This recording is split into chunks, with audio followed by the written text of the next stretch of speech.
স্বপ্ন যখন ইউরোপ, কিন্তু সাদা পাসপোর্ট, ভাবছেন কিভাবে যাবেন? সাদা পাসপোর্টে গিয়ে আদৌ যাওয়া সম্ভব কিনা? আমি বলবো সম্ভব। আসসালামু আলাইকুম, আমি আলিফ রহমান আকিল, আমি আছি আপনাদের সাথে। চলুন শুরু করি। আজকের এই ভিডিওতে আমি আপনাদেরকে একটা কমপ্লিট গাইডলাইন দেবো, আপনি সাদা পাসপোর্টে কিভাবে ইউরোপের স্বপ্ন দেখতে পারেন।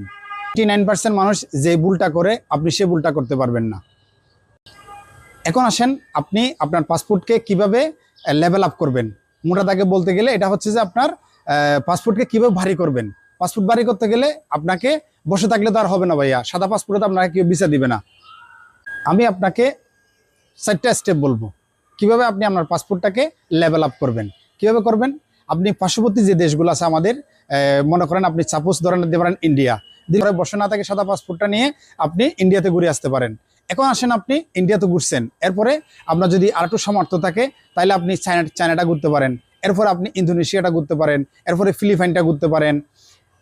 এই দেশগুলোর নাম কেন বললাম? এগুলো হচ্ছে সবগুলো হচ্ছে স্টিকার ভিসা বাংলাদেশ থেকে পাওয়া যায়। সেই জন্যই বলছি আপনাকে, কোনো ভিসা অফিসার যখন আপনার পাসপোর্টটা দেখবে তখন দেখবে যে আপনি অনেকগুলো দেশে গিয়েছেন।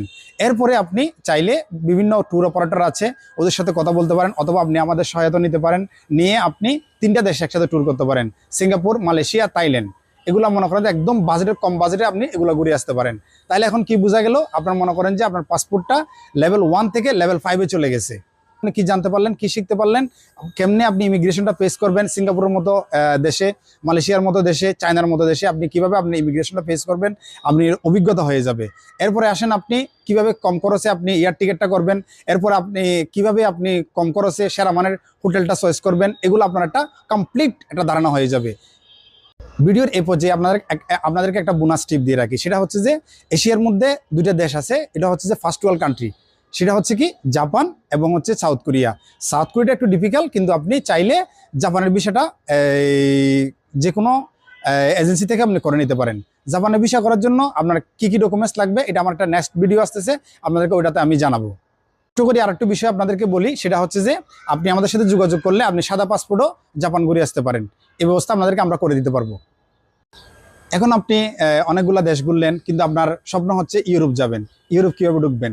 এখন জাপান পর্যন্ত আপনি ঘুরে ফেলছেন, কিন্তু এরপরে হুট করে আপনি কারো প্ররোচনায় পড়ে আপনি ইউরোপের জন্য সাবমিট করে দিবেন না। আপনি ইউরোপের কাছাকাছি যে দেশটা আছে ওইটাকে বেছে নেবেন। ইউরোপের কাছাকাছি কোন দেশটা আছে? সেটা হচ্ছে তার্কি। আপনি বাংলাদেশ থেকে ইজিলি তার্কির বিষয়টা পেয়ে যাবেন। যদি এখন আপনি ইউরোপের কাছাকাছি চলে গেছেন, তার্কি ঘুরে আসছেন, দেন প্রসিড ইউরোপের জন্য সাবমিট করবেন। তবে 3টা ভুল করা যাবে না ইউরোপের ক্ষেত্রে।